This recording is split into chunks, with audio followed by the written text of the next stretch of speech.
मुर्मू 3 दिन के झारखंड दौरे पर रांची पहुंच गई। राष्ट्रपति रात को रांची के लोक भवन में विश्राम करेंगी। इसके बाद कल जमशेदपुर और गुमला में कार्यक्रम में शामिल होंगी। राष्ट्रपति के दौरे को लेकर पुलिस पूरी तरह से अलर्ट है। बिहार की सियासत में निशांत की एंट्री को लेकर भूख हड़ताल की जा रही है। जेडीयू कार्यकर्ताओं ने पटना के गर्दनीबाग स्थित भूख हड़ताल पर बैठ गए। मुकुंद सेना के बैनर तले जेडीयू के कार्यकर्ता हड़ताल पर बैठे। इनकी मांग है कि मुख्यमंत्री नीतीश कुमार के बेटे निशांत को राजनीति में जल्द से जल्द आना चाहिए। बिहार के डिप्टी सीएम विजय सिन्हा ने भूमाफियाओं को लेकर पोस्ट करते हुए उन्होंने भूमाफियाओं को लेकर सख्ती बरतने के निर्देश दिए। उन्होंने लिखा है कि हर जिले में भूमाफिया की लिस्ट तैयार की जा रही है।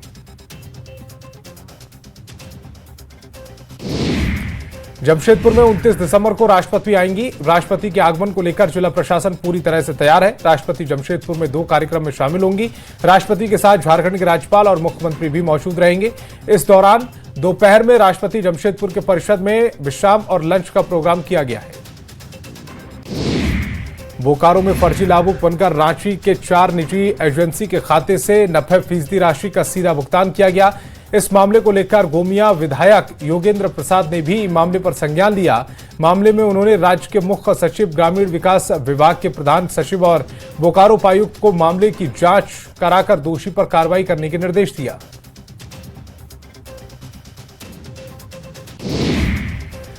मुंगेर के खड़गपुर अनुमंडल के खैरा गांव में उप मुख्यमंत्री सम्राट चौधरी पहुंचे। उन्होंने राजकीय बुनियादी विद्यालय के मैदान में आयोजित कार्यक्रम में स्थानीय लोगों के साथ प्रधानमंत्री नरेंद्र मोदी के मन की बात कार्यक्रम को सुना। इस दौरान मुंगेर विधायक, तारापुर के पूर्व जदयू विधायक, ग्रामीण और प्रशासनिक अधिकारी मौजूद रहे। मुख्यमंत्री नीतीश कुमार ने पूर्व केंद्रीय मंत्री अरुण जेटली के जन्मदिन पर कंकड़बाग पार्क में उन्हें श्रद्धांजलि अर्पित की। इस दौरान उन्होंने पार्क का निरीक्षण भी किया और अधिकारियों को इसे और सुंदर व सुसज्जित बनाने के निर्देश दिए। मुख्यमंत्री ने साफ सफाई और बेहतर लाइटिंग की व्यवस्था सुनिश्चित करने को कहा। कांग्रेस ने अपने 141वें स्थापना दिवस पर मनरेगा का नाम बदले जाने के विरोध में सदाकत आश्रम में पैदल यात्रा निकाली। पहले झंडोत्तोलन कर बिहार भर में आंदोलन करने का संकल्प लिया। प्रदेश अध्यक्ष राजेश श्याम और प्रेमचंद मिश्रा के नेतृत्व में कांग्रेस ने गांधी मैदान तक मार्च किया। धनबाद के निरीक्षण भवन में कांग्रेस का 140वां स्थापना धूमधाम से मनाया गया। जिला कांग्रेस कमेटी ने पूर्व वरिष्ठ कांग्रेस नेताओं को सम्मानित किया। कार्यक्रम में बेरमो विधायक जय मंगल सिंह विशेष रूप से मौजूद रहे। जामताड़ा में स्वास्थ्य मंत्री डॉक्टर इरफान अंसारी के निजी आवास परिसर में कांग्रेस का 141वां स्थापना धूमधाम से मनाया गया। कार्यक्रम में सैकड़ों कांग्रेस कार्यकर्ताओं, पदाधिकारी और नेता मौजूद रहे। सभी ने कांग्रेस की विचारधारा को जन जन तक पहुंचाने का संकल्प लिया। कांग्रेस ने आज देश भर में अपना स्थापना दिवस मनाया। इसी बीच कटिहार में भी कांग्रेस कार्यकर्ताओं ने जिलाध्यक्ष सुनील यादव के नेतृत्व में स्थापना दिवस मनाया। इस दौरान कार्यकर्ताओं ने कांग्रेस का महान विभूतियों को श्रद्धांजलि देते हुए आने वाले दिनों में कांग्रेस को मजबूत करने का संकल्प लिया। किशनगंज में बीजेपी कार्यालय में आयोजित अटल स्मृति सम्मेलन में उद्योग मंत्री दिलीप जायसवाल शामिल हुए, जहां पूर्व प्रधानमंत्री अटल बिहारी वाजपेयी के फोटो पर पुष्प अर्पित किए गए। वहीं कार्यकर्ताओं के साथ दिलीप जायसवाल ने प्रधानमंत्री मोदी के मन की बात को सुना। समस्तीपुर के लाल वैभव सूर्यवंशी को साउथ अफ्रीका दौरे के लिए भारतीय अंडर-19 टीम का कप्तान बनाया गया। साथ ही वर्ल्ड कप टीम में भी वैभव को जगह दी गई है। 3 जनवरी से शुरू होने वाले साउथ अफ्रीका दौरे पर 3 वनडे मैच में वैभव सूर्यवंशी भारतीय टीम का नेतृत्व करेंगे। वैभव सूर्यवंशी को भारतीय टीम का कप्तानी मिलने और वर्ल्ड कप टीम में शामिल होने पर समस्तीपुर समेत पूरे बिहार के खिलाड़ियों में खुशी का माहौल है। सासाराम के रोहतास प्रखंड में अकबरपुर के कैमूर पहाड़ी तक बनाए जा रहे रोपवे के धराशायी होने के बाद बिहार राज्य पुल निर्माण निगम की टीम जांच में जुट गई है। निगम ने आईआईटी पटना को डिजाइन और संरचना की ऑडिट के लिए जिम्मेदार बताया और जांच पूरी होने पर भी लापरवाही स्पष्ट होगी। मिथिला की कला और संस्कृति देख देख दुनिया में प्रचलित हो रही है। अपनी अलग पहचान बनाने वाले कलाकारों के लिए बिहार सरकार ने बड़े तोहफे दिए। अब कलाकारों को हर माह 3000 पेंशन मिलेगा। कला एवं संस्कृति मंत्री अरुण शंकर प्रसाद ने बड़ी घोषणा की। नए साल के मौके पर मोतिहारी के केसरिया में स्थित विश्व के सबसे बड़े बौद्ध स्तूप को देखने के लिए विदेशी सैलानियों की भारी भीड़ पहुंची। जापान, भूटान, ताइवान, चीन, तिब्बत जैसे कई बुद्धिस्ट देशों के भिक्षुओं की भी बढ़ोतरी हुई है। बौद्ध स्तूप की सफाई और रंग बिरंगी लाइटिंग की योजना बनाई गई है। शेखपुरा के मजदूरों के लिए राहत भरी खबर है। जिला प्रशासन की तरफ से अब जॉब कार्डधारी मजदूरों को रोजगार दिया जाएगा। इसके लिए मजदूरों को 15 जनवरी तक जॉब कार्ड का केवाईसी कराना होगा। साथ ही प्रशासन फर्जी जॉब कार्ड की पहचान कर उसे रद्द भी करेगा। सीतामढ़ी शहर में होकर गुजरने वाली लक्ष्मण नदी पूरी तरह प्रदूषित हो चुकी है। जिला प्रशासन ने कड़े निर्देश के बावजूद नदी के आसपास बड़े पैमाने पर कचरा फेंका जा रहा। बरसात में लहराने वाली यह नदी अब नाले का रूप ले चुकी है। स्थानीय लोग नगर निगम की लापरवाही से नदी के लगातार प्रदूषित होने की बात कह रहे हैं। नए साल में बिहार शरीफ वासियों को रांची रोड पर फ्लाईओवर के रूप में बड़ी सौगात मिलने जा रही। शहर में लंबे समय से जाम की समस्या को देखते हुए इनका निर्माण कराया गया था, जो अब अंतिम चरण में है। नगर आयुक्त ने बताया कि फ्लाईओवर 14 जनवरी के बाद उद्घाटित किया जाएगा। राजधानी पटना समेत राज्य के प्रमुख शहरों में घरों और इमारतों से निकलने वाले गंदे पानी के ट्रीटमेंट अप्रैल महीने से शुरू किया जाएगा। बिहार में अगले साल मार्च 2026 तक 7 नए सीवेज ट्रीटमेंट प्लांट एसटीपी बनेंगे। दुमका रेलवे स्टेशन से कोयला डंपिंग यार्ड हटाने की मांग को लेकर हो रहा धरना 66वें हफ्ते भी जारी रहा। आंदोलन का नेतृत्व कर रहे रवि मंडल ने कहा है कि वर्ष 2025 समाप्त हो गया, लेकिन जनप्रतिनिधि जिला प्रशासन की उदासीनता के कारण समस्या जस की तस है।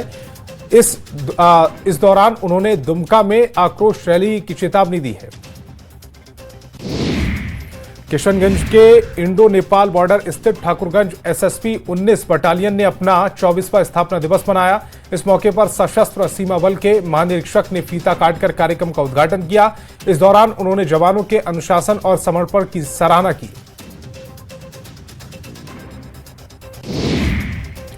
न्यू ईयर को लेकर बाबा बैद्यनाथ धाम में श्रद्धालुओं की भारी भीड़ उमड़ रही है। कड़ाके की ठंड और घने कोहरे के बावजूद देश के विभिन्न राज्यों में श्रद्धालु बाबा के दर्शन के लिए देवघर पहुंच रहे हैं। मंदिर प्रशासन और जिला प्रशासन की ओर से भीड़ नियंत्रण और सुरक्षा व्यवस्था को लेकर विशेष इंतजाम किए गए। पुलिस बल की तैनाती के साथ सीसीटीवी कैमरे में निगरानी की जा रही है। जामताड़ा जिले के खिलाड़ियों ने राष्ट्रीय स्तर पर परचम लहराया। 44वीं जूनियर राष्ट्रीय खो खो प्रतियोगिता 2025-26 के लिए झारखंड राज्य टीम में जामताड़ा जिले के 4 खिलाड़ियों का चयन हुआ है। चयनित खिलाड़ियों में बालिका वर्ग से नैन्सी सिन्हा, दीप्ति बास्की और स्वीटी मुर्मू, जबकि बालक वर्ग से तरुण कुमार हांसदा शामिल हैं। साल 2025 के अंतिम रविवार के दिन बड़ी संख्या में पर्यटक पतरातू डैम के फाटक के पास पिकनिक मनाने के लिए पहुंचे। पर्यटकों की भारी भीड़ को देखते हुए पुलिस की कड़ी सुरक्षा व्यवस्था की गई। यहां पर पर्यटक झारखंड के अलावा बंगाल और बिहार से भी पिकनिक मनाने और घूमने के लिए पहुंच रहे हैं।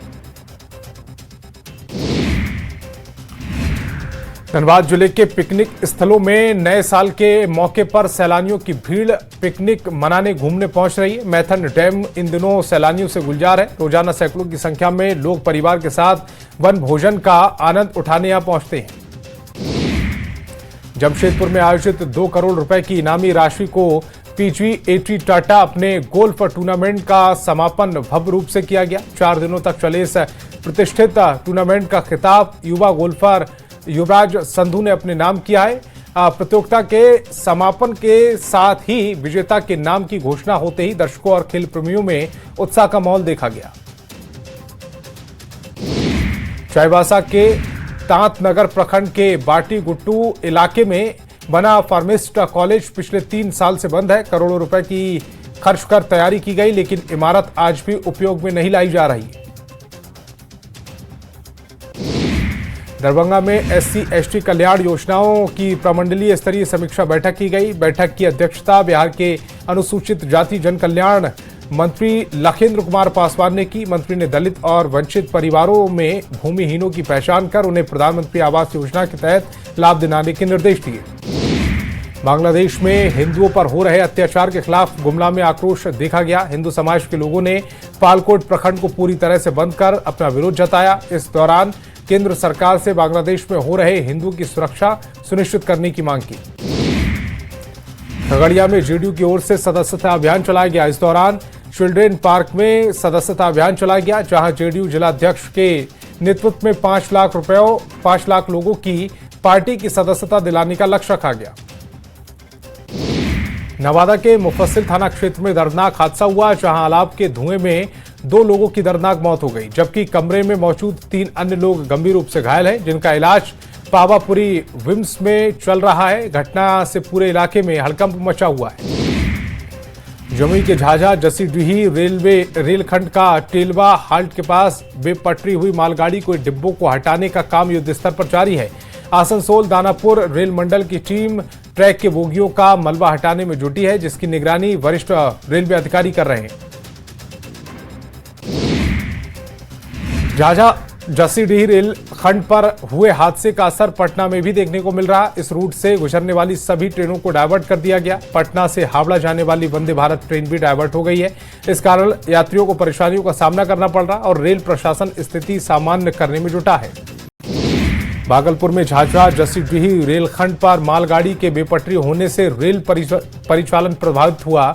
इस रूट की लगभग सभी ट्रेनों को डायवर्ट किया गया। कई ट्रेनें भागलपुर जमालपुर रेलखंड से चलाई जा रही हैं।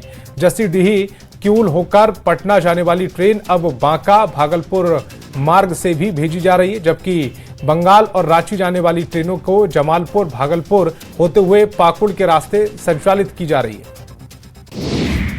धनबाद के